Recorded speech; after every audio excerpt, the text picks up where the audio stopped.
ನಮಸ್ತೆ ಸ್ನೇಹಿತರೆ, ಇವತ್ತು ನಾವು ದ್ವಿತೀಯ BA ಇತಿಹಾಸದಲ್ಲಿ ಪರೀಕ್ಷಾ ತಯಾರಿಯನ್ನು ಮಾಡ್ತಾ ಇದ್ದೇವೆ. ಅಭ್ಯಾಸವನ್ನು ಮುಂದುವರಿಸ್ತಾ ಶಿವಾಜಿ ಅವರ ಆಡಳಿತದ ಬಗ್ಗೆ ತಿಳ್ಕೊಳ್ಳುವ. ತುಂಬಾ ಮುಖ್ಯವಾಗಿರುವಂಥ ಪ್ರಶ್ನೆ. ಘಟಕ 15 ಪುಟ ಸಂಖ್ಯೆ 174ರಲ್ಲಿದೆ ನೋಡಿ. ಶಿವಾಜಿಯ ಆಡಳಿತದ ಬಗ್ಗೆ ಕೇಳಿದ್ದಾರೆ. ಶಿವಾಜಿ ಆಡಳಿತದ ಬಗ್ಗೆ ತಿಳಿಸಿ ಅಂತ. ಮುಖ್ಯವಾಗಿ ಶಿವಾಜಿಯ ಆಡಳಿತದಲ್ಲಿ ಅಷ್ಟಪ್ರಧಾನ ವ್ಯವಸ್ಥೆ, ಕೇಂದ್ರ ಮತ್ತು ಪ್ರಾಂತ್ಯ ಸರಕಾರಗಳ ನಡುವಣ ಸಂಬಂಧಗಳು, ಹಾಗೆ ಪ್ರಾಂತ್ಯ ಸರಕಾರದ ಸ್ವರೂಪ, ಇವಿಷ್ಟು ವಿಚಾರಗಳು ಅದರಲ್ಲಿರುವಂಥದ್ದನ್ನು ಕಾಣ್ಬೋದು. ಮೊದಲಿಗೆ ಶಿವಾಜಿ ಯಾರು ಎನ್ನುವಂಥ ಪರಿಚಯವನ್ನು ಮಾಡಿಕೊಳ್ಳುವ. ಶಿವಾಜಿಯು ಸ್ವರಾಜ್ಯ ನಿರ್ಮಾಪಕ ಮಾತ್ರವಲ್ಲದೆ ಉತ್ತಮ ಆಡಳಿತಗಾರನೂ ಆಗಿದ್ದನು. ಶಿವಾಜಿಯು ಯುದ್ಧ, ಲೂಟಿ ಮೊದಲಾದವುಗಳೆಲ್ಲ ನಿರತನಾಗಿರದೆ ಸುಭದ್ರವಾದ ಸರಕಾರವನ್ನು ಸ್ಥಾಪಿಸಿ ಪ್ರಜೆಗಳ ಕಲ್ಯಾಣಕ್ಕಾಗಿ ಸತತವಾಗಿ ದುಡಿದನು. ತನ್ನ ಆಳ್ವಿಕೆಯ ಅಲ್ಪಾವಧಿಯಲ್ಲಿ ಇವನು ಕ್ರಮಬದ್ಧ ಹಾಗೂ ದಕ್ಷ ಆಡಳಿತವನ್ನು ಏರ್ಪಡಿಸುವುದರಲ್ಲಿ ಯಶಸ್ವಿಯಾದವನು ಶಿವಾಜಿ. ಶಿವಾಜಿಯ ಈ ಸಾಧನೆಗಳಿಗಾಗಿಯೇ ಅವನನ್ನು ನೆಪೋಲಿಯನ್ನಿಗೂ ಶೇರ್ಷಹನಿಗೂ ಹೋಲಿಸಲಾಗಿದೆ. ಉದಾರಿಯೂ ಧರ್ಮ ಸಹಿಷ್ಣುವೂ ಆಗಿದ್ದ ಶಿವಾಜಿ ಛತ್ರಪತಿಯು ತನ್ನ ಪ್ರಜೆಗಳ ಸುಖಕ್ಕಾಗಿ ಸದಾ ಶ್ರಮಿಸುತ್ತಿದ್ದ. ನಿರಂಕುಶ ಪ್ರಭುವಾಗಿದ್ದರೂ ಜನಹಿತವನ್ನೇ ತನ್ನ ಗುರಿಯನ್ನಾಗಿರಿಸಿಕೊಂಡನು. ಭಾರತೀಯ ಧರ್ಮ, ಸಂಸ್ಕೃತಿ, ಸಂಪ್ರದಾಯ, ಸಂಪತ್ತು ಮೊದಲಾದವುಗಳ ರಕ್ಷಣೆ ಹಾಗೂ ಪೋಷಣೆಗಾಗಿ ಎಲ್ಲ ಧರ್ಮಗಳನ್ನು ಸಮಾನವಾಗಿ ಗೌರವಿಸುತ್ತಿದ್ದನು. ಆದುದರಿಂದಲೇ ಮಧ್ಯಕಾಲೀನ ಯುಗದಲ್ಲಿ ಭಾರತದಲ್ಲಿ ಆಳಿದ ಪ್ರಸಿದ್ಧ ದೊರೆಗಳ ಸಾಲಿನಲ್ಲಿ ಶಿವಾಜಿಗೆ ಪ್ರಮುಖವಾದ ಸ್ಥಾನವಿದೆ. ಪ್ರಸಿದ್ಧ ಇತಿಹಾಸಕಾರ ಜಾದುನಾಥ್ ಸರ್ಕಾರ್ ಹೇಳಿರುವಂತೆ, ಶಿವಾಜಿಯು ಭಾರತೀಯ ಸಂಸ್ಕೃತಿಯು ಅಭಿವ್ಯಕ್ತಪಡಿಸಿದ ಕಟ್ಟಕಡೆಯ ಪ್ರತಿಭಾನ್ವಿತ ರಾಜ್ಯ ನಿರ್ಮಾಣಕರ್ತರು, ಉತ್ತಮ ಆಡಳಿತಗಾರನೂ ಕೂಡ ಆಗಿದ್ದ. ಒಬ್ಬ ಸಾಮಾನ್ಯ ಮರಾಠ ಅಧಿಕಾರಿಯ ಮಗನಾಗಿ ಜನಿಸಿ ಮರಾಠರಲ್ಲಿ ಹೊಸ ಸ್ಫೂರ್ತಿಯನ್ನು ತುಂಬಿದನಲ್ಲದೆ ಮೊಘಲ್ ಸಾಮ್ರಾಜ್ಯವನ್ನು ಧಿಕ್ಕರಿಸುವಂತಹ ಸ್ವರಾಜ್ಯವನ್ನು ಕಟ್ಟಿದಂತಹ ಕೀರ್ತಿ ಶಿವಾಜಿಗೆ ಸಲ್ಲುತ್ತದೆ. ಅವನು ಸ್ಥಾಪಿಸಿದ ಸ್ವರಾಜ್ಯವು ಮುಂದೆ 18ನೇ ಶತಮಾನದಲ್ಲಿ ಭಾರತದಲ್ಲಿ ಅತ್ಯಂತ ಪ್ರಮುಖ ರಾಜ್ಯವೆನಿಸಿಕೊಂಡು ಛತ್ರಪತಿ ಶಿವಾಜಿಯ ಸಾಧನೆಯನ್ನು ಸೂಚಿಸುತ್ತದೆ. ಒಟ್ಟಿನಲ್ಲಿ ಶಿವಾಜಿಯ ಪರಿಚಯದಲ್ಲಿ ನಮಗೆ ತಿಳಿದಿರುವಂತಹ ವಿಚಾರ ಅಂತ ಹೇಳಿದರೆ, ಶಿವಾಜಿಯು ದಕ್ಷ ಆಡಳಿತಗಾರ. ಆತನು ಕ್ರಮಬದ್ಧವಾದಂತಹ ಆಡಳಿತವನ್ನು ಮಾಡಿದ. ಹಾಗೆಯೇ ಜನಹಿತಕ್ಕಾಗಿ ಹೋರಾಟವನ್ನು ಮಾಡ್ತಾನೆ. ಜನಹಿತವನ್ನೇ ತನ್ನ ಗುರಿಯನ್ನಾಗಿಟ್ಟುಕೊಳ್ಳುವಂತಹ ರಾಜ ಶಿವಾಜಿ. ಶಿವಾಜಿಯ ಆಡಳಿತದಲ್ಲಿ ಶಿವಾಜಿಯು ಧರ್ಮ ಸಹಿಷ್ಣನಾಗಿದ್ದ. ಅಷ್ಟೇ ಅಲ್ಲದೆ ಅವನ ಆಳ್ವಿಕೆಯಲ್ಲಿ ರಾಜನಾದಂತಹ ನೆಪೋಲಿಯನಿಗೂ ಶೇರ್ಷನಿಗೂ ಅವನನ್ನು ಹೋಲಿಸುತ್ತಾರೆ. ಶಿವಾಜಿಯ ಸಾಧನೆಯನ್ನು ಹೋಲಿಸುತ್ತಾ ನೆಪೋಲಿಯನ್ ಹಾಗೆಯೇ ಶೇರ್ಷಾ ಇಬ್ಬರಿಗೂ ಕೂಡ ಹೋಲಿಸುವಂತಹ ಆಡಳಿತಗಾರ ಶಿವಾಜಿ. ಭಾರತೀಯ ಧರ್ಮ, ಸಂಸ್ಕೃತಿ, ಸಂಪ್ರದಾಯ, ಸಂಪತ್ತು ಮೊದಲಾದ ರಕ್ಷಣೆ ಪೋಷಣೆಗಾಗಿ ಎಲ್ಲ ಧರ್ಮಗಳನ್ನು ಸಮಾನವಾಗಿ ಗೌರವಿಸುತ್ತಿದ್ದಂಥವನು ಶಿವಾಜಿ ನಮ್ಮ ಭಾರತೀಯ ಸಂಸ್ಕೃತಿ ಅಭಿವ್ಯಕ್ತಪಡಿಸಿದ ಕಟ್ಟಕಡೆಯ ಪ್ರತಿಭಾನ್ವಿತ ರಾಜ ಅಂತ ನಮಗೆ ಈ ಒಂದು ಪರಿಚಯದ ಮುಖಾಂತರ ತಿಳಿದು ಬರ್ತದೆ. ಇನ್ನು ಶಿವಾಜಿಯ ಆಡಳಿತ ಯಾವ ರೀತಿ ಇತ್ತು, ಶಿವಾಜಿಯ ಆಡಳಿತವನ್ನು ಯಾವ ರೀತಿ ನಡೆಸಿಕೊಂಡು ಹೋಗ್ತಾ ಇದ್ದ ಎನ್ನುವಂಥ ವಿಚಾರಗಳನ್ನೆಲ್ಲ ತಿಳಿತಾ ಹೋಗುವ. ಶಿವಾಜಿಯು ರಾಜ್ಯ ನಿರ್ಮಾಪಕ ಮಾತ್ರವಲ್ಲದೆ ಉತ್ತಮ ಸಂಘಟನಾಕಾರ ಹಾಗೂ ದಕ್ಷ ಆಡಳಿತಗಾರನಾಗಿದ್ದನು. ಪ್ರಪ್ರಥಮ ಬಾರಿಗೆ ಸ್ವರಾಜ್ಯ ಕಲ್ಪನೆಯನ್ನು ಜಾರಿಗೆ ತರುವುದರ ಮೂಲಕ ಶಿವಾಜಿಯು ಭಾರತದ ರಾಜಕೀಯ ಇತಿಹಾಸದಲ್ಲಿಯೇ ಹೊಸ ಪರಿಕಲ್ಪನೆಯನ್ನು ಜಾರಿಗೆ ತಂದವನು ಶಿವಾಜಿ. ಅದನ್ನು ಕೇಂದ್ರ ಹಾಗೂ ಪ್ರಾಂತ್ಯಗಳಲ್ಲಿ ಯಶಸ್ವಿಯಾಗಿ ಅನುಷ್ಠಾನಗೊಳಿಸಿದನು. ಅದುದರಿಂದಲೇ ಮರಾಠರ ಐಕ್ಯತೆಯೊಂದಿಗೆ ಪ್ರಜಾಪಾಲಕನಾಗಿ ಅನೇಕ ಸುಧಾರಣಾ ಕ್ರಮಗಳನ್ನು ಜಾರಿಗೆ ತರುವುದರಲ್ಲಿ ಯಶಸ್ವಿಯಾದನು. ಶಿವಾಜಿಗೆ ಸದಾ ಯುದ್ಧರಂಗದಲ್ಲಿ ಕಾಲ ಕಳೆಯುವ ಪರಿಸ್ಥಿತಿ ಉಂಟಾಗಿದ್ದರೂ ಕೃಷಿ, ಕಂದಾಯ, ವಾಣಿಜ್ಯ, ವ್ಯಾಪಾರ ಮೊದಲಾದವುಗಳನ್ನು ಅಭಿವೃದ್ಧಿಪಡಿಸಿದ ಶಿವಾಜಿಯು ಸಾಹಿತ್ಯ ಹಾಗೂ ಧಾರ್ಮಿಕ ಚಟುವಟಿಕೆಗಳಿಗೆ ತುಂಬು ಪ್ರೋತ್ಸಾಹವನ್ನು ನೀಡಿದನು. ದೇವಾಲಯಗಳಿಗೂ ಮಸೀದಿಗಳಿಗೂ ರಾಜ್ಯ ಸರಕಾರದಿಂದ ದಾನದತ್ತಿಗಳನ್ನು ನೀಡಿದನು. ಪರಮಾನಂದ, ಜಯರಾಮ ಮತ್ತು ಭೂಷಣ ಎಂಬ ಕವಿಗಳಿಗೆ ಮತ್ತು ಮಹಾರಾಷ್ಟ್ರದ ಪ್ರಸಿದ್ಧ ಸಂತರಾದ ರಾಮದಾಸ, ದಾದಾಜಿ ಕೊಂಡದೇವ ಮುಂತಾದವರಿಗೆ ಶಿವಾಜಿಯು ಪ್ರೋತ್ಸಾಹ ನೀಡಿದನು. ರಾಜ್ಯಾಡಳಿತಕ್ಕೆ ಅನುಕೂಲವಾಗುವಂತೆ ಅನೇಕ ಬೇರೆ ಬೇರೆ ಇಲಾಖೆಗಳನ್ನು ಪ್ರಾರಂಭ ಮಾಡಿದನಲ್ಲದೆ ಹಳೆಯ ಇಲಾಖೆಗಳನ್ನು ಸುಧಾರಣೆ ಮಾಡಲು ಶಿವಾಜಿಯು ಬೇರೆ ಬೇರೆ ವ್ಯವಸ್ಥೆಯನ್ನು ಕೂಡ ಮಾಡಿದ್ದನು. ಆದುದರಿಂದ ಶಿವಾಜಿಯ ರಾಜ್ಯದ ಆಡಳಿತಕ್ಕೆ ಸಂಬಂಧಿಸಿದಂತೆ ಕೇಂದ್ರ ಸರಕಾರ, ಪ್ರಾಂತ್ಯ ಸರಕಾರ, ಸ್ಥಳೀಯ ಸರಕಾರ ಮುಂತಾದವುಗಳನ್ನು ಕುರಿತು ನಾವು ಎಲ್ಲವನ್ನು ಕೂಡ ತಿಳಿತಾ ಹೋಗೋಣ. ಮೊದಲನೆಯದಾಗಿ ಕೇಂದ್ರ ಸರ್ಕಾರಕ್ಕೆ ಸಂಬಂಧಪಟ್ಟಂತೆ ಶಿವಾಜಿಯ ಆಡಳಿತ. 15 ಅಂಕಕ್ಕೆ ಹಲವು ಬಾರಿ ಕೇಳಿರುವಂತಹ ಪ್ರಶ್ನೆ, ಶಿವಾಜಿಯ ಕೇಂದ್ರಾಡಳಿತ ಬಗ್ಗೆ ತಿಳಿಸಿ ಎನ್ನುವಂಥದ್ದು. ಶಿವಾಜಿಯ ಸ್ವರಾಜ್ಯ ಪರಿಕಲ್ಪನೆಯ ಆಡಳಿತ ಪದ್ಧತಿಯು ಅವನ ರಾಜಕೀಯ ಕೊಡುಗೆಗಳಲ್ಲಿ ತುಂಬನೇ ಅಮೂಲ್ಯವಾಯಿತು. ಶಿವಾಜಿಯು ಕೇಂದ್ರ ಆಡಳಿತ ಪದ್ಧತಿಯನ್ನು ಅಷ್ಟಪ್ರಧಾನ ವ್ಯವಸ್ಥೆ ಎಂದು ಹೆಸರು ಪಡೆದಿತ್ತು. ರಾಜಧಾನಿಯಲ್ಲಿ ರಾಜ, ಯುವರಾಜ, ಅಷ್ಟಪ್ರಧಾನ ಮುಂತಾದವರ ನೇತೃತ್ವದಲ್ಲಿ ಕೇಂದ್ರೀಯ ಆಡಳಿತಾತ್ಮಕ ನೀತಿ ನಿಯಮಗಳು ರಚಿಸಲ್ಪಡುತ್ತಿದ್ದವು. ಕೇಂದ್ರ ಸರ್ಕಾರದಲ್ಲಿ ಪೇಶ್ವೆ, ಮಂತ್ರಿ, ಸಚಿವ, ಅಮಾತ್ಯ, ನ್ಯಾಯಾಧೀಶ, ಸೇನಾಪತಿ, ಪಂಡಿತರಾವ್, ಸಾಮಂತ ಎಂಬ 8 ಮಂದಿ ಮಂತ್ರಿಗಳಿರುತ್ತಿದ್ದರು. ಇದುವೇ ಅಷ್ಟಪ್ರಧಾನ ವ್ಯವಸ್ಥೆ ಎಂದು ಕರೆಯಲಾಯಿತು. ಅಷ್ಟಪ್ರಧಾನ ವ್ಯವಸ್ಥೆಯ ಬಗ್ಗೆ ತಿಳಿಯುತ್ತಾ ಹೋದಾಗ, ಅಷ್ಟಪ್ರಧಾನ ವ್ಯವಸ್ಥೆಯು ಮರಾಠ ವ್ಯವಸ್ಥೆಯ ಬುನಾದಿಯಾಗಿತ್ತು. ಶಿವಾಜಿಯು ತನ್ನ ಸ್ವರಾಜ್ಯ ಸ್ಥಾಪನೆಯ ಉದ್ದೇಶದ ಯಶಸ್ವಿಗಾಗಿ ಜಾರಿಗೆ ತಂದಂತಹ ಈ ಪದ್ಧತಿಯು ಮುಂದೆ ಮರಾಠರ ಆಡಳಿತದಲ್ಲಿ ಪ್ರಮುಖ ರಾಜಕೀಯ ನೀತಿಯಾಗಿ ಮುಂದುವರಿಯುತ್ತದೆ. ಅಷ್ಟಪ್ರಧಾನ ವ್ಯವಸ್ಥೆಯಲ್ಲಿ ಕಂಡುಬರುವಂತಹ ಒಂದು ಮಂತ್ರಿಮಂಡಲಗಳ ಗುಂಪು ಅಥವಾ ಮಂತ್ರಿಗಳ ಬಗ್ಗೆ ಹೇಳುವುದಾದರೆ, ಮೊದಲನೆಯದಾಗಿ ಪೇಶ್ವೆ ಅಥವಾ ಪ್ರಧಾನಮಂತ್ರಿ. ಪೇಶ್ವೆ ಅಥವಾ ಪ್ರಧಾನಮಂತ್ರಿಯು ಸಾಮಾನ್ಯ ಆಡಳಿತದ ಮೇಲ್ವಿಚಾರಣೆಯನ್ನು ನೋಡಿಕೊಳ್ಳುತ್ತಿದ್ದನು. ರಾಜನ ಅನುಪಸ್ಥಿತಿಯಲ್ಲಿ ಕೇಂದ್ರ ಸರ್ಕಾರದ ಜವಾಬ್ದಾರಿಗಳನ್ನು ನಿರ್ವಹಿಸುವುದರೊಂದಿಗೆ ಇನ್ನುಳಿದ ಇತರ ಎಲ್ಲ ಇಲಾಖೆಗಳ ಉಸ್ತುವಾರಿಯು ಪೇಶ್ವೆಗೆ ಸೇರಿತ್ತು. ಇನ್ನು ಎರಡನೆಯದಾಗಿ ಮಂತ್ರಿ. ಮಂತ್ರಿಯು ದೊರೆಯ ಆಪ್ತ ಕಾರ್ಯದರ್ಶಿಯಾಗಿದ್ದನು. ರಾಜನ ಪ್ರಯಾಣ, ದೇಶ ಸಂಚಾರ, ನೀತಿ ನಿಯಮಗಳ ರಚನೆ ಮುಂತಾದವುಗಳನ್ನು ನಿರ್ವಹಿಸುವುದರೊಂದಿಗೆ ರಾಜನ ಖಾಸಗಿ ಜೀವನ ಹಾಗೂ ಅವನ ಆಸ್ಥಾನ ನಿರ್ವಹಣೆ ಇವನ ಕರ್ತವ್ಯಗಳಾಗಿದ್ದವು. ಅಮಾತ್ಯನು ಆರ್ಥಿಕ ಸಚಿವನಾಗಿದ್ದನು. ಕಂದಾಯ ವಸೂಲಿ ಮಾಡುವಂಥದ್ದು, ಹಣಕಾಸು ನಿರ್ವಹಣೆ ಮಾಡುವುದು ಇವನ ಜವಾಬ್ದಾರಿಯಾಗಿತ್ತು. ತೆರಿಗೆ ವಸೂಲಿ, ಹೊಸ ಕಂದಾಯ ನಿರ್ಧಾರ, ಗಣಿ, ವ್ಯಾಪಾರ, ವಾಣಿಜ್ಯ ಮೊದಲಾದವುಗಳನ್ನು ಸಹ ಸೂಕ್ತವಾಗಿ ನಿರ್ವಹಿಸಬೇಕಾಗಿತ್ತು. ಇನ್ನು 4ನೇ ಪಾಯಿಂಟಲ್ಲಿ ಸಾಮಂತ ವಿದೇಶಾಂಗ ವ್ಯವಹಾರಗಳನ್ನು ನೋಡಿಕೊಳ್ಳುತ್ತಿದ್ದನು.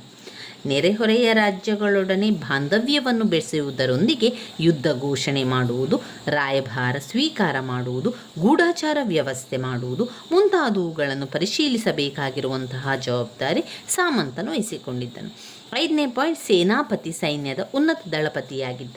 ಶಿವಾಜಿಯು ತನ್ನ ಸೈನ್ಯ ಸಂಘಟನೆಗೆ ಹೆಚ್ಚಿನ ಆದ್ಯತೆ ನೀಡಿದ್ದುದರಿಂದ ರಾಜನ ನೇರ ಆಡಳಿತಕ್ಕೆ ಈ ಇಲಾಖೆಯು ಒಳಪಟ್ಟಿತ್ತು. 6, ಸಚಿವನು ರಾಜನ ಪತ್ರ ವ್ಯವಹಾರಗಳ ಮೇಲ್ವಿಚಾರಣೆಯನ್ನು ಮಾಡುತ್ತಿದ್ದನು. ಕೇಂದ್ರ ಮತ್ತು ಪ್ರಾಂತ್ಯ ಸರ್ಕಾರಗಳ ಸಂಬಂಧ, ಆಡಳಿತ ನಿರ್ವಹಣೆ ಈ ಇಲಾಖೆಯ ಮುಖ್ಯ ಕರ್ತವ್ಯಗಳಾಗಿದ್ದವು. ಪಂಡಿತರಾವ್ ಧಾರ್ಮಿಕ ವ್ಯವಹಾರಗಳನ್ನು, ದೇವಾಲಯ ನಿರ್ವಹಣೆ, ದಾನ ಧರ್ಮ ಮುಂತಾದ ಕರ್ತವ್ಯಗಳನ್ನು ನಿರ್ವಹಿಸಬೇಕಾಗಿತ್ತು. ನ್ಯಾಯಾಧೀಶ ನ್ಯಾಯ ನಿರ್ವಹಣೆಯನ್ನು ನೋಡಿಕೊಳ್ಳುತ್ತಿದ್ದನು. ಕೇಂದ್ರ ಮತ್ತು ಪ್ರಾಂತ್ಯ ಸರ್ಕಾರಗಳಲ್ಲಿ ನ್ಯಾಯಾಂಗ ವ್ಯವಸ್ಥೆಯನ್ನು ಕಲ್ಪಿಸುವುದರ ಜೊತೆಗೆ ಸಿವಿಲ್ ಮತ್ತು ಕ್ರಿಮಿನಲ್ ಮೊಕದ್ದಮೆಗಳನ್ನು ಪರಿಶೀಲಿಸಿ ರಾಜನಿಗೆ ಸಹಕರಿಸಬೇಕಾಗಿತ್ತು. ರಾಜನು ಆಡಳಿತ ಪದ್ಧತಿಯ ಕೇಂದ್ರ ಬಿಂದುವಾಗಿದ್ದು ಮಂತ್ರಿಗಳನ್ನು ತನಗೆ ಇಷ್ಟ ಬಂದಷ್ಟು ಕಾಲ ನೇಮಿಸಿಕೊಳ್ಳುತ್ತಿದ್ದನು. ಆಡಳಿತವು ದೊರೆಯ ವೈಯಕ್ತಿಕ ಸಾಮರ್ಥ್ಯವನ್ನು ಅವಲಂಬಿಸಿತ್ತು. ಮಂತ್ರಿಗಳು ರಾಜನಿಗೆ ಸಲಹೆ ನೀಡುತ್ತಿದ್ದುದರಲ್ಲದೆ ಅವರ ಆಜ್ಞೆಯನ್ನು ಪಾಲಿಸುತ್ತಿದ್ದನು. ಪಂಡಿತ್ ರಾವ್ ಮತ್ತು ನ್ಯಾಯಾಧೀಶ ಇವರಿಬ್ಬರನ್ನು ಬಿಟ್ಟು ಉಳಿದವರು ಆಡಳಿತದಲ್ಲಿ ಮಾತ್ರವಲ್ಲದೆ ಯುದ್ಧದಲ್ಲಿಯೂ ಭಾಗವಹಿಸಬೇಕಾಗಿತ್ತು. ಕೇಂದ್ರ ಮತ್ತು ಪ್ರಾಂತ್ಯ ಸರ್ಕಾರಗಳ ನಡುವಣ ಸಂಬಂಧ. ಶಿವಾಜಿಯು ಪ್ರಾಂತ್ಯ ಸರ್ಕಾರಗಳೊಡನೆ ಸೌಹಾರ್ದ ಬಾಂಧವ್ಯವನ್ನು ಹೊಂದಿದ್ದನು. ಪ್ರಾಂತ್ಯಗಳು ಸ್ವಾಯತ್ತ ಆಡಳಿತಾತ್ಮಕ ಸ್ವರೂಪವನ್ನು ಹೊಂದಿತ್ತು. ಕೇಂದ್ರ ಸರ್ಕಾರದ ಮಾದರಿಯಲ್ಲಿಯೇ ಆಡಳಿತಾತ್ಮಕ ಕರ್ತವ್ಯ ಮತ್ತು ಅಧಿಕಾರಗಳನ್ನು ಹೊಂದಿದ್ದವು. ಮರಾಠ ರಾಜ್ಯವನ್ನು ಸ್ವರಾಜ್ಯ ಎಂಬುದಾಗಿ ಕರೆಯಲ್ಪಡುತ್ತಿದ್ದುದು ಭಾರತೀಯ ರಾಜಕೀಯ ವ್ಯವಸ್ಥೆಯ ವಿನೂತನ ಪದ್ಧತಿಯಾಗಿತ್ತು. ಕೇಂದ್ರ ಸರ್ಕಾರದ ಮಾನದಂಡದಂತೆ ಪ್ರಾಂತ್ಯ ಸರ್ಕಾರಗಳನ್ನು ಶಿವಾಜಿಯ ನಿಯೋಜಿಸಿ ನಿರ್ದೇಶಿಸಿದ್ದರು. ವಿಶೇಷ ಹಾಗೂ ವೈಯಕ್ತಿಕ ಮೇಲ್ವಿಚಾರಣೆಯನ್ನು ನಡೆಸುವುದರೊಂದಿಗೆ ನಿರಂತರವಾಗಿ ಪ್ರಾಂತ್ಯ ಸರ್ಕಾರದೊಂದಿಗೆ ಸಂಪರ್ಕ ಸಾಧಿಸಿದ್ದ ಶಿವಾಜಿಯು ಕಾನೂನು ಸುವ್ಯವಸ್ಥೆ, ಶಾಂತಿ, ಶಿಸ್ತು, ಸೌಹಾರ್ದತೆ ಮೊದಲಾದವುಗಳನ್ನು ಕಾಪಾಡುವುದರಲ್ಲಿ ದಕ್ಷತೆಯನ್ನು ಕಾಯ್ದುಕೊಂಡಿದ್ದರು. ಇನ್ನು 3ನೇ ಪಾಯಿಂಟ್ ಬಂದಾಗ ಪ್ರಾಂತ್ಯ ಸರ್ಕಾರದ ಸ್ವರೂಪ. ಪ್ರಾಂತ್ಯ ಸರ್ಕಾರದ ಸ್ವರೂಪ. ಉತ್ತಮ ಆಡಳಿತಾತ್ಮಕ ವ್ಯವಸ್ಥೆಗಾಗಿ ಮರಾಠ ಸ್ವರಾಜ್ಯವು ಆಡಳಿತದ ಅನುಕೂಲಕ್ಕಾಗಿ ಪ್ರಾಂತ್ಯಗಳಾಗಿ ವಿಂಗಡಿಸಲ್ಪಟ್ಟಿದ್ದು, ಪ್ರಾಂತ್ಯಗಳನ್ನು ಪರಗಣ ಮತ್ತು ಸರಫ್ಗಳಾಗಿ ವಿಭಜಿಸಲಾಗಿತ್ತು. ಅಂದರೆ ಇಲ್ಲಿ ಪ್ರಾಂತ್ಯ ಸರ್ಕಾರವನ್ನು ಅವರ ಒಂದು ಆಡಳಿತಕ್ಕೆ ಅನುಕೂಲ ಆಗಬೇಕು ಎನ್ನುವಂತಹ ದೃಷ್ಟಿಯಿಂದ ಏನು ಮಾಡ್ತಾರೆ, ಅದನ್ನು ಪ್ರಾಂತ್ಯಗಳಾಗಿ ವಿಂಗಡಣೆಯನ್ನು ಮಾಡ್ತಾರೆ. ಪ್ರಾಂತ್ಯ ಸರ್ಕಾರ ಸ್ವರೂಪ ಎನ್ನುವಂಥದ್ದು ಪ್ರಾಂತ್ಯಗಳನ್ನು ಪರಗಣಗಳಾಗಿ ಮತ್ತು ಸರಫ್ಗಳಾಗಿ ಮತ್ತೆ ವಿಭಜನೆಯನ್ನು ಮಾಡ್ತಾರೆ. ಈ ರೀತಿ ಒಂದು ಪ್ರಾಂತ್ಯ ಮತ್ತೊಂದು ಪ್ರಾಂತ್ಯಾಧಿಕಾರಿಯನ್ನು ನೇಮಿಸುವಂಥದ್ದು ಎಲ್ಲ ಮಾಡ್ತಾಯಿದ್ರು. ಪ್ರಾಂತ್ಯಾಧಿಕಾರಿಗಳು ತಮ್ಮ ಪ್ರಾಂತ್ಯಗಳಲ್ಲಿ ಶಾಂತಿ ಇರಬೇಕು, ಕಾನೂನು ವ್ಯವಸ್ಥೆ ಸರಿಯಾಗಿರಬೇಕು ಮೊದಲಾದವುಗಳನ್ನು ಕಾಯ್ದುಕೊಂಡು ಹೋಗ್ತಾಯಿದ್ರು. ಅಷ್ಟೇ ಅಲ್ಲದೆ ರಾಜನ ಅಪ್ಪಣೆಯಂತೆ ಆಡಳಿತವನ್ನು ನಡೆಸ್ತಾ ಇದ್ರು. ಕೃಷಿ ಅಭಿವೃದ್ಧಿಗಾಗಿ ನೀರಾವರಿ ಸೌಕರ್ಯಗಳು ಕಲ್ಪಿಸುವುದರ ಜೊತೆಗೆ ಕಂದಾಯ ವಸೂಲಿ ಮಾಡುವುದು, ಮೊಕದ್ದಮೆಗಳ ತೀರ್ಮಾನ ಮಾಡುವುದು ಮುಂತಾದ ಕಾರ್ಯಗಳನ್ನು ಸಹ ನಿರ್ವಹಿಸುತ್ತಿದ್ದರು. ಶಿವಾಜಿಯು ತನ್ನ ಸ್ವರಾಜ್ಯವನ್ನು 4 ಭಾಗಗಳಾಗಿ ವಿಂಗಡಿಸಿದ್ದನು. ಉತ್ತರ ಪ್ರಾಂತ್ಯ, ದಕ್ಷಿಣ ಪ್ರಾಂತ್ಯ, ಆಗ್ನೇಯ ಪ್ರಾಂತ್ಯ, ಹೊಸದಾಗಿ ಗೆದ್ದ ಪ್ರದೇಶಗಳ ಪ್ರಾಂತ್ಯ. ಈ ರೀತಿಯಾಗಿ ಸ್ಥಳೀಯ ಸರ್ಕಾರ ಪದ್ಧತಿಯು ಪ್ರಾಂತ್ಯ ಆಡಳಿತದ ಸ್ವರೂಪದಲ್ಲಿ ಪ್ರಮುಖವಾಗಿತ್ತು. ಪ್ರಾಂತ್ಯ ಸರ್ಕಾರಗಳಂತೆ ದೊಡ್ಡ ನಗರ ಪಟ್ಟಣಗಳಲ್ಲಿ ಸ್ಥಳೀಯ ಸರ್ಕಾರಗಳು ಅಸ್ತಿತ್ವದಲ್ಲಿದ್ದವು. ಈ ಸ್ಥಳೀಯ ಸರ್ಕಾರಗಳಲ್ಲಿ ಶೇಖ್ದಾರ್, ಮುನ್ಸಿಫ್, ಕೊತ್ವಾಲ್ ಮುಂತಾದ ಅಧಿಕಾರಿ ವರ್ಗದವರು ಪ್ರಮುಖ ಪಾತ್ರ ವಹಿಸುತ್ತಿದ್ದರು. ಗ್ರಾಮವು ರಾಜ್ಯದ ಅತ್ಯಂತ ಸಣ್ಣ ಘಟಕವಾಗಿತ್ತು. ಹಳ್ಳಿಯಲ್ಲಿದ್ದ ಸ್ವಯಂ ಆಡಳಿತ ಪದ್ಧತಿಯನ್ನು ಶಿವಾಜಿಯು ಬದಲಾಯಿಸಲು ಪ್ರಯತ್ನಿಸಲಿಲ್ಲ. ಹೀಗೆ ಕೇಂದ್ರ, ಪ್ರಾಂತ್ಯ, ಸ್ಥಳೀಯ, ಗ್ರಾಮ ಪಂಚಾಯಿತಿ ಆಡಳಿತ ವ್ಯವಸ್ಥೆಗಳ ಮೂಲಕ ಶಿವಾಜಿಯು ಉತ್ತಮ ರಾಜ್ಯಾಡಳಿತ ವ್ಯವಸ್ಥೆಯನ್ನು ಸಂಘಟನೆ ಮಾಡಿದ್ದನೆಂಬುದಾಗಿ ಜಾದೂನಾಥ್ ಸರ್ಕಾರದವರು ಅಭಿಪ್ರಾಯಪಟ್ಟಿರುವುದನ್ನು ಗಮನಿಸಬಹುದು. ಇನ್ನು ಬರುವಂಥದ್ದು ಕಂದಾಯ ಆಡಳಿತ. ಶಿವಾಜಿಯು ಯಾವ ರೀತಿ ಕಂದಾಯ ಆಡಳಿತವನ್ನು ಮಾಡಿರುತ್ತಾನೆ ಎನ್ನುವಂಥದ್ದನ್ನು ತಿಳ್ಕೊಳ್ಳುವ. ಶಿವಾಜಿಯ ಕಂದಾಯ ಆಡಳಿತ ಸುಧಾರಣೆಯು ಶಿವಾಜಿಯ ಮತ್ತೊಂದು ಪ್ರಮುಖ ಲಕ್ಷಣವಾಯಿತು. ಶಿವಾಜಿಯ ಆಡಳಿತದಲ್ಲಿ ಶಿವಾಜಿಯ ಕಂದಾಯ ಆಡಳಿತ ಒಂದು ಪ್ರಮುಖ ಲಕ್ಷಣವಾಗಿ ಬಂತು. ಅಲ್ಲಿ ರಾಜ್ಯಾಡಳಿತ ವ್ಯವಸ್ಥೆಯ ಯಶಸ್ವಿಗೆ ಮೂಲಾಧಾರವಾಗಿದ್ದ ಮತ್ತು ರಾಜ್ಯಾದಾಯದ ಪ್ರಮುಖ ಸಂಪನ್ಮೂಲವಾಗಿದ್ದ ಕಂದಾಯ ವ್ಯವಸ್ಥೆಯನ್ನು ಶಿವಾಜಿಯು ಆದ್ಯತೆಯ ಮೇರೆಗೆ ಮತ್ತು ವೈಯಕ್ತಿಕ ಆಸ್ಥೆಯನ್ನು ತೋರಿ ಶಿಸ್ತುಬದ್ಧವಾಗಿ ಸಂಘಟನೆ ಮಾಡಿದರು. ರೂಢಿಯಲ್ಲಿದ್ದ ಕಂದಾಯ ಪದ್ಧತಿಯಲ್ಲಿ ಕೆಲವು ಬದಲಾವಣೆಗಳನ್ನು ಮಾಡಿದ್ದು, ಕಂದಾಯ ಮೇಲ್ವಿಚಾರಣೆಯನ್ನು ನೋಡಿಕೊಳ್ಳುತ್ತಿದ್ದ ದೇಶ್ಮುಖ್ ಮತ್ತು ದೇಶಪಾಂಡೆಗಳ ಜೊತೆಗೆ ಶಿವಾಜಿಯು ಇತರೆ ಕೆಲವು ಅಧೀನ ಅಧಿಕಾರಗಳನ್ನು ನೇಮಿಸಿದನು. ರೈತರಿಗೂ ಕೂಡ ಬೇಕಾದ ರೀತಿಯ ಎಲ್ಲ ಸರಕಾರಕ್ಕೂ ನಡುವೆ ಇದ್ದ ಜಾಗೀರ್ದಾರ್ ಪದ್ಧತಿಯಂತಹ ಮಧ್ಯವರ್ತಿ ಅಧಿಕಾರಗಳನ್ನು ತೆಗೆದುಹಾಕಿ ರೈತಾವರಿ ಪದ್ಧತಿಯನ್ನು ಜಾರಿಗೆ ತಂದರು. ದೇಶಪಾಂಡೆ ಮತ್ತು ದೇಶಮುಖರು ಕಂದಾಯ ಆಡಳಿತದಲ್ಲಿ ಅತಿ ಪ್ರಬಲರಾಗದಂತೆ ಅವರ ಮೇಲೆ ನಿಯಂತ್ರಣವನ್ನು ಕೂಡ ಇಟ್ಟುಕೊಂಡಿದ್ದರು. ಕಂದಾಯ ಸುಧಾರಣೆಗಾಗಿ ಶಿವಾಜಿಯು ತನ್ನ ನಿಷ್ಠಾವಂತ ಅಧಿಕಾರಿಯಾದ ಅಣ್ಣಾಜಿ ದತ್ತೋ ನೇತೃತ್ವದಲ್ಲಿ ಕೆಲವು ಕ್ರಮಗಳನ್ನು ಕೈಗೊಂಡನು. ರಾಜ್ಯದ ಕಂದಾಯ ಆಡಳಿತದ ದೃಷ್ಟಿಯಿಂದ ಭೂಮಿಯನ್ನು ಅಳತೆ ಮಾಡಿ ಒಟ್ಟು ಉತ್ಪಾದನೆಯ ಮೂರನೇ ಎರಡು ಭಾಗವನ್ನು ನಗದು ಇಲ್ಲದೆ ಧಾನ್ಯದ ರೂಪದಲ್ಲಿ ವಸೂಲಿ ಮಾಡುತ್ತಿದ್ದನು. ಭೂಕಂದಾಯದಲ್ಲದೆ ಚೌತ್ ಸರ್ದೇಶಮುಖಿಗಳೆಂಬ ತೆರಿಗೆಗಳು ಸರ್ಕಾರಕ್ಕೆ ಹೆಚ್ಚಿನ ಉತ್ಪನ್ನವನ್ನು ತರುತ್ತಿದ್ದವು. ಮರಾಠರ ದಾಳಿಯನ್ನು ತಪ್ಪಿಸಿಕೊಳ್ಳುವ ಸಲುವಾಗಿ ಮರಾಠರ ರಾಜ್ಯದ ಹೊರಗಿರುವ ಪ್ರದೇಶಗಳು ಈ ರೀತಿಯ ಕಂದಾಯಗಳನ್ನು ಮರಾಠ ಸರ್ಕಾರಕ್ಕೆ ಕೊಡಬೇಕಾಗಿತ್ತು. ಒಂದು ಪ್ರದೇಶದ ಒಟ್ಟು ಕಂದಾಯದ ಉತ್ಪತ್ತಿ 1/4 ಭಾಗವನ್ನು ಔತ್ ಎಂದು 10ರಷ್ಟು ವಿಶೇಷ ಸುಂಕಕ್ಕೆ ಸರ್ದೇಶಮುಖಿ ಎಂದು ಕರೆಯುತ್ತಿದ್ದರು. ಶಿವಾಜಿಯ ಸ್ವರಾಜ್ಯದ ಬಹುಭಾಗವು ಬೆಟ್ಟಗುಡ್ಡಗಳಿಂದ ಆವೃತವಾದ್ದರಿಂದ ಉತ್ಪತ್ತಿಯನ್ನು ಹೆಚ್ಚಿಸಲು ಇಂತಹ ತೆರಿಗೆಗಳನ್ನು ವಸೂಲಿ ಮಾಡುತ್ತಿದ್ದರು. ಶಿವಾಜಿಯು ತನ್ನ ಆಳ್ವಿಕೆಯ ಉತ್ತರಾರ್ಧದಲ್ಲಿ ದಕ್ಷಿಣ ಭಾರತದ ಇತರ ರಾಜ್ಯಗಳ ಮೇಲೆ ಆಕ್ರಮಣಕಾರಿ ನೀತಿಯನ್ನು ಅನುಸರಿಸಿದ್ದಲ್ಲದೆ ಸರ್ದೇಶಮುಖಿ ಕಂದಾಯವನ್ನು ಹೆಚ್ಚಿನ ಪ್ರಮಾಣದಲ್ಲಿ ವಸೂಲಿ ಮಾಡುತ್ತಿದ್ದರು. ಶಿವಾಜಿಯು ಮೊಘಲರು, ಪೋರ್ಚುಗೀಸರು ಹಾಗೂ ಇನ್ನಿತರ ಪ್ರಮುಖ ಶತ್ರುಗಳೊಡನೆ ಹೋರಾಡಬೇಕಾದಿತ್ತು. ಆದುದರಿಂದ ಪ್ರಬಲ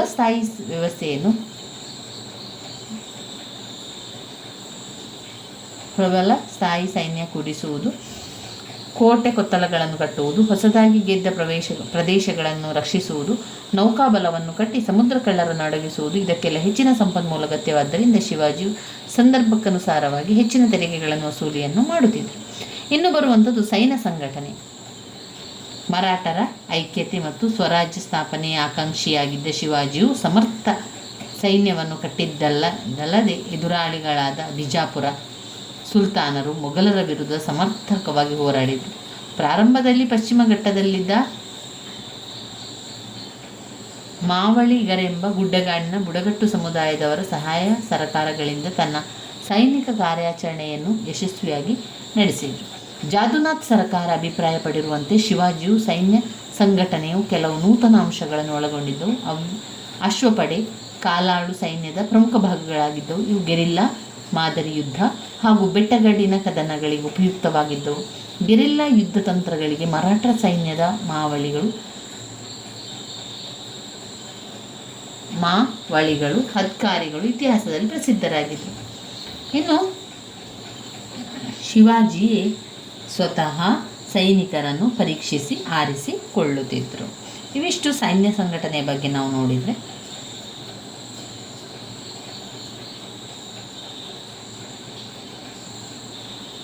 ಶಿವಾಜಿಯು ಸಮರ್ಥ ಸೈನ್ಯವನ್ನು ಕಟ್ಟಿದ್ದನಲ್ಲದೆ ಎದುರಾಳಿಗಳಾದ ಬಿಜಾಪುರ ಸುಲ್ತಾನ ಮೊಘಲರ ವಿರುದ್ಧ ಸಮರ್ಥವಾಗಿ ಹೋರಾಟವನ್ನು ಕೂಡ ಮಾಡ್ತಾರೆ. ಇನ್ನು ಶಿವಾಜಿಯು ಅಶ್ವದಳಕ್ಕೆ ಪ್ರಾಮುಖ್ಯತೆಯನ್ನು ನೀಡಿದಂತೆ ನೌಕಾದಳಕ್ಕೂ ಕೂಡ ಆದ್ಯತೆಯನ್ನು ನೀಡಿದ್ದಾರೆ. ಶಿವಾಜಿಯು ಯಾವ ರೀತಿ ಒಂದು ಅಶ್ವದಳಕ್ಕೆ ಪ್ರಾಮುಖ್ಯತೆಯನ್ನು ನೀಡ್ತಾರೋ ಅದೇ ರೀತಿ ನೌಕಾದಳಕ್ಕೂ ಆದ್ಯತೆ ನೀಡಿದ್ದನೆಂಬುದಾಗಿ ಡಾಕ್ಟರ್ ಎಸ್.ಎನ್. ಸೇನ್ ಅಭಿಪ್ರಾಯಪಟ್ಟಿದ್ದಾರೆ. ಮೊಘಲರು ನೌಕಾಬಲವನ್ನು ನಿರ್ಧರಿಸಿದ್ದರು. ಶಿವಾಜಿಯು ಅದರ ಬೆಳವಣಿಗೆ ಗಮನ ಕೊಟ್ಟಿದ್ದರಿಂದಲೇ ಯುರೋಪಿನ ಶಕ್ತಿಗಳು ಕಡಲ್ಗಳ್ಳರು ಅಡಗಿಸಲು ಸಾಧ್ಯವಾಯಿತು.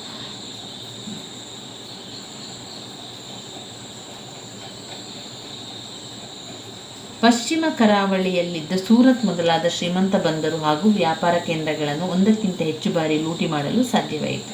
ದೌಲತ್ ಖಾನ್, ಮಿಸ್ತ್ರಿ ಎಂಬ ಇಬ್ಬರು ಸಮರ್ಥ ನ್ಯಾಯಾಧಿಕಾರಿಗಳ ಕೈಕೆಳಗೆ ಸುಮಾರು ವಿಧದ ಮಾದರಿಯ 400ಕ್ಕೂ ಹೆಚ್ಚು ಅಧಿಕ ಯುದ್ಧಗಳು ಹಡಗಿನಲ್ಲಿದ್ದವು.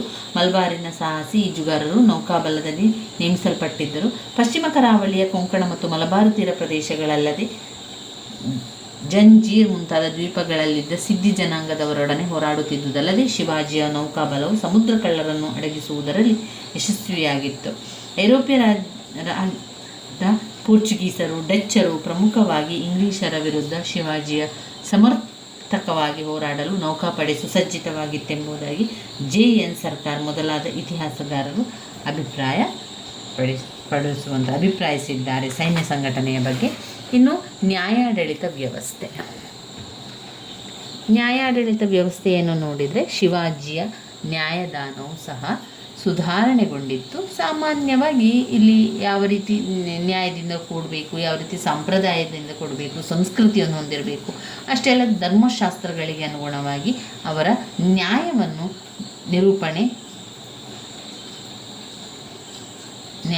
ನ್ಯಾಯವನ್ನು ನಿರೂಪಣೆ ಮಾಡೋದು ಅಥವಾ ವಿಚಾರಣೆ ನಡೆಸುತ್ತಿದ್ದರು. ವ್ಯವಸ್ಥಿತವಾಗಿ ನ್ಯಾಯಾಲಯಗಳಿಲ್ಲದಿದ್ದರೂ ಕೂಡ ಪಂಚಾಯಿತಿಗಳು, ಪ್ರಾಂತ್ಯಾಧಿಕಾರಿಗಳು, ಮುನ್ಸಿಫರು ಮುಂತಾದವರು ನ್ಯಾಯ ತೀರ್ಮಾನ ಮಾಡುತ್ತಿದ್ದರು. ನ್ಯಾಯಾಧೀಶರು ನ್ಯಾಯಾಂಗ ಇಲಾಖೆಯನ್ನು ನೋಡಿಕೊಳ್ಳುತ್ತಿದ್ದುದರ ಜೊತೆಗೆ ಕೆಳ ನ್ಯಾಯಾಲಯಗಳು ನೀಡಿದ ತೀರ್ಪುಗಳ ಮೇಲ್ವಿಚಾರಣೆಗಳನ್ನು ಪರಿಶೀಲಿಸುತ್ತಿದ್ದರು. ಅದಾಗಿ ರಾಜನೇ ಅಂತಿಮ ತೀರ್ಮಾನ ಕೊಡುವ ಅಧಿಕಾರವನ್ನು ಹೊಂದಿದ್ದನು. ಗ್ರಾಮಗಳಲ್ಲಿ ಈ ಹಿಂದಿನಿಂದಲೂ ಮುಂದುವರೆದುಕೊಂಡು ಬಂದಿದ್ದ ಗ್ರಾಮ ಪಂಚಾಯತ್ ವ್ಯವಸ್ಥೆಯನ್ನು ಶಿವಾಜಿಯು ಇನ್ನಷ್ಟು ಬಲವರ್ಧನೆ ಮಾಡಿದರು. ಸ್ವಾಯತ್ತ ಸ್ವರೂಪ ಹೊಂದಿದ್ದ ಗ್ರಾಮ ಪಂಚಾಯಿತಿಗಳು ಹಳ್ಳಿ ಗ್ರಾಮಗಳಲ್ಲಿ ನ್ಯಾಯದಾನ ನೀಡುತ್ತಿದ್ದರು. ಯಾವುದೇ ಜಾತಿ, ಸಮುದಾಯ, ಧರ್ಮ, ಪಂಗಡ ಮೊದಲಾದ ತಾರತಮ್ಯಗಳು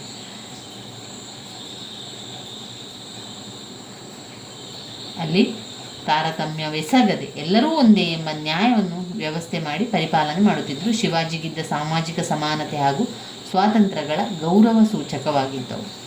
ಇನ್ನು ಬರುವಂಥದ್ದು ಶಿವಾಜಿಯ ಧಾರ್ಮಿಕ ನೀತಿ. ಶಿವಾಜಿಯ ಸೌಹಾರ್ದ ಹಾಗೂ ಸರ್ವಧರ್ಮ ಸಹಿಷ್ಣುತಾ ಧಾರ್ಮಿಕ ನೀತಿಯು ಸಹ ಅವನ ಆಡಳಿತದ ಪ್ರಮುಖ ಲಕ್ಷಣಗಳಲ್ಲೊಂದಾಗಿದೆ. ತಾಳ್ಮೆ, ಸಹಿಷ್ಣುತೆ ಅವನ ನೀತಿ ನಿಯಮಗಳಾಗಿದ್ದವು. ಅವನ ರಾಜಗುರು ರಾಮದಾಸ್ ಮತ್ತು ಪೋಷಕನಾಗಿದ್ದ ದಾದಾಜಿ ಕೊಂಡದೇವ ಮೊದಲಾದವರು ಅವನ ವೈಯಕ್ತಿಕ ಪಾತ್ರವಲ್ಲ, ಧಾರ್ಮಿಕ ಜೀವನದಲ್ಲೂ ಹೆಚ್ಚಿನ ಪ್ರಭಾವ ಬೀರಿದವು.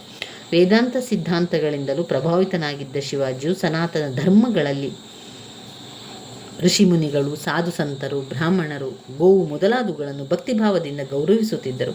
ಶಿವಾಜಿಯು ಔರಂಗಜೇಬ್ನಂತೆ ಧಾರ್ಮಿಕ ಮತಾಂಧನಾಗದೆ ಅನ್ಯ ಧರ್ಮಗಳಿಗೂ ಸಮಾನ ಅವಕಾಶ ನೀಡಿದ್ದನು. ತನ್ನ ಸ್ವರಾಜ್ಯದಲ್ಲಿ ನೀಡುತ್ತಿದ್ದ ಅನ್ಯ ಧರ್ಮೀಯರಿಗೆ ಪ್ರಧಾನವಾಗಿ ಅಲ್ಲಿ ಸೂಕ್ತ ರಕ್ಷಣೆ, ಮುಸ್ಲಿಮರಿಗೆ ಸೂಕ್ತ ರಕ್ಷಣೆ ಹಾಗೂ ಎಲ್ಲ ಬಗೆಯ ಸವಲತ್ತುಗಳನ್ನು ಒದಗಿಸಿದರು. ಮಹಮ್ಮದೀಯರು ಸ್ತ್ರೀಯರು, ಮಕ್ಕಳು ಪವಿತ್ರ ಕುರಾನ್ಗೆ ಗೌರವ ನೀಡುತ್ತಿದ್ದುದು ಅಲ್ಲದೆ ಮಸೀದಿ ಮೊದಲಾದ ಧಾರ್ಮಿಕ ಕೇಂದ್ರಗಳಿಗೆ ರಕ್ಷಣೆಯನ್ನು ಕೂಡ ನೀಡಲು ಸೂಕ್ತ ಬಂದೋಬಸ್ತ್ ವ್ಯವಸ್ಥೆ ಮಾಡಿದರು. ಇಲ್ಲಿ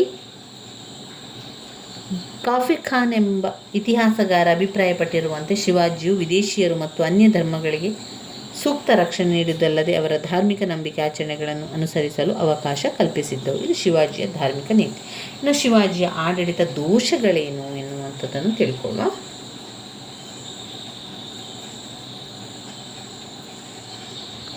ಶಿವಾಜಿಯ ಆಡಳಿತ ದೋಷಗಳು. ಶಿವಾಜಿಯ ತ್ಯಾಗ ಮತ್ತು ಆದರ್ಶಗಳಿಂದ ನಿರ್ಮಾಣವಾಗಿದ್ದ ಮರಾಠ ಸಾಮ್ರಾಜ್ಯವು ದೀರ್ಘಕಾಲ ತನ್ನ ಅಸ್ತಿತ್ವವನ್ನು ಉಳಿಸಿಕೊಳ್ಳಲಾಗದೆ ಅನೇಕ ಎಡರು ತೊಡಗುಗಳನ್ನು ಎದುರಿಸಬೇಕಾಯಿತು.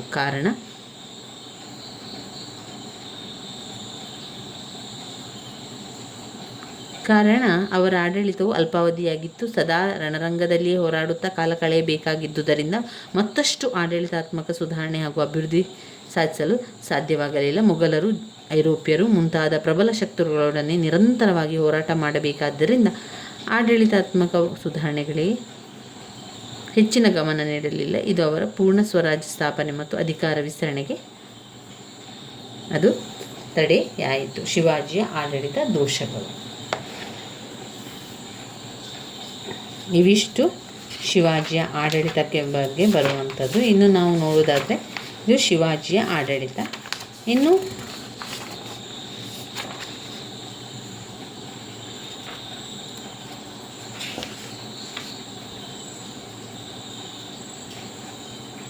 ಶಿವಾಜಿಯ ಸೈನಿಕ ಸಾಧನೆಗಳು. ಶಿವಾಜಿಯ ಸೈನಿಕ ಸಾಧನೆಗಳು ಯಾವ ರೀತಿ ಇತ್ತು ಅಂತ ಇದರಲ್ಲಿ ನಾವು ತಿಳ್ಕೊಳ್ತಾ ಹೋಗುವ.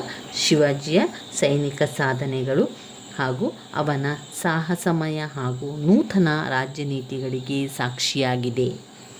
ಸ್ವತಂತ್ರ ಹಾಗೂ ಸ್ವರಾಜ್ಯ ಒಂದನ್ನು ಕಟ್ಟಬೇಕೆಂಬ ಶಿವಾಜಿಯ ಕನಸು ಮರಾಠರ ಒಕ್ಕೂಟದ ಸ್ಥಾಪನೆಯೊಂದಿಗೆ ನನಸಾಯಿತು. ಶಿವಾಜಿಯ ಸಾರ್ವಜನಿಕ ನೀತಿಯು 1640ರಲ್ಲಿಯೇ ಆತನ ತಂದೆಯ ಪೂನಾ ಉತ್ತರಾಧಿಕಾರತ್ವದ ಲಭ್ಯತೆಯೊಂದಿಗೆ ಪ್ರಾರಂಭವಾಯಿತು. ಶಿವಾಜಿಯ ಗುರು ಮಾರ್ಗದರ್ಶಕನಾಗಿದ್ದ ದಾದಾಜಿ ಕೊಂಡದೇವ ಪರಿಶ್ರಮಗಳು ಶಿವಾಜಿಯ ಮನಸ್ಸಿನ ಮೆಟ್ಟುಲುಗಳಾಗಿ ಮಾರ್ಪಟ್ಟವು. ಅವನ ನಾಯಕತ್ವದಲ್ಲಿ ಮರಾಠರ ಸ್ವರಾಜ್ಯ ಸ್ಥಾಪನೆ ಇಲ್ಲದೆ ಮಹಾರಾಷ್ಟ್ರದ ಕೃಷಿ, ವಾಣಿಜ್ಯ, ವ್ಯಾಪಾರ, ಸ್ವಧರ್ಮ ರಕ್ಷಣೆ ಮೊದಲಾದ ಪ್ರಕ್ರಿಯೆಗಳು ಪ್ರಗತಿ ಸಾಧಿಸಿದ್ದವು. ಶಿವಾಜಿಯ ಮುಂದಿನ ನಡೆಯು ಮರಾಠರ ಐಕ್ಯತೆಯೊಂದಿಗೆ ರಾಜಕೀಯ ಸಾಧನೆಯತ್ತ ಳಲಾರಂಭಿಸಿತು. ಅವನ ಸಾಹಸಮಯ ಬದುಕು ಮರಾಠ ಯುವಜನತೆಯ ಮೇಲೆ ತನ್ನ ಅನನ್ಯ ಪ್ರಭಾವವನ್ನು ಬೀರುತ್ತದೆ. ಅವನೊಂದಿಗೆ ತಾವೂ ಸಹ ಕೈ ಜೋಡಿಸಬೇಕೆಂಬ ಮಹತ್ವಾಕಾಂಕ್ಷೆಗೆ ಹೆಮ್ಮರವಾಯಿತು. ಇನ್ನು ಗೋಮಾಜಿ ನಾಯ್ಕ್, ಹೆಸಾ ಜಿಕಾಂಗ್, ತನಾಜಿ ಮಾಲುಸ್ತೆ, ಬಾಜಿರಾವ್ ಐದೆ ಮೊದಲಾದವುಗಳು ಶಿವಾಜಿಯೊಂದಿಗೆ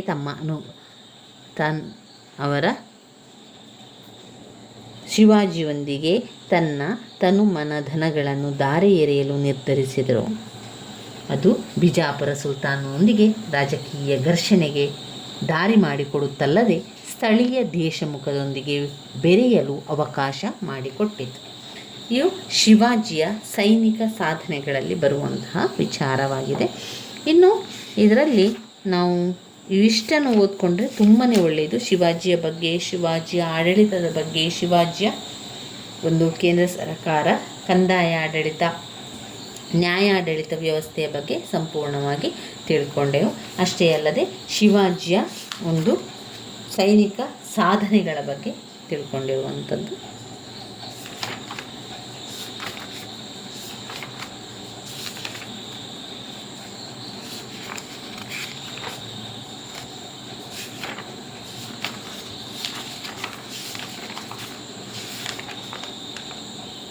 ಸೂಫಿ ಪಂಥದ ಬಗ್ಗೆ ನಾವು ನೆಕ್ಸ್ಟ್ ಮುಂದಿನ ವಿಡಿಯೋದಲ್ಲಿ ಸೂಫಿ ಪಂಥದ ಬಗ್ಗೆ ಸೂಫಿ ಪಂಥದ ತತ್ವಗಳನ್ನು ಓದ್ಕೊಳ್ಬೇಕು. ಸೂಫಿ ಪಂಥದ ಪ್ರಭಾವಗಳನ್ನು ತಿಳಿಯುವ.